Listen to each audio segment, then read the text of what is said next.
ছেলেদেরকে সুসংবাদ দিন, তার মানে বিপদে ধৈর্য ধারণ করতে হবে। প্রিয় ভাইয়েরা, ইন্নামাস সাবরু ইনদা সাদামাতিল উলা।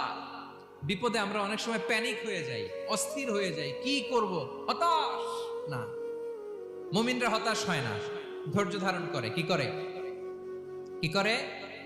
ধৈর্য ধারণ করার শক্তি দাও গো মেহেরবান আমায়, দাও গো মেহেরবান। পড়েন, ধৈর্য ধারণ করার শক্তি দাও গো মেহেরবান আমায়, দাও গো মেহেরবান। সবাই বলুন একসাথে, ধৈর্য ধারণ করার শক্তি দাও গো মেহেরবান আমায়, দাও গো মেহেরবান। বুকের ভেতর ব্যথার নদী বইছে অবিরা, বইছে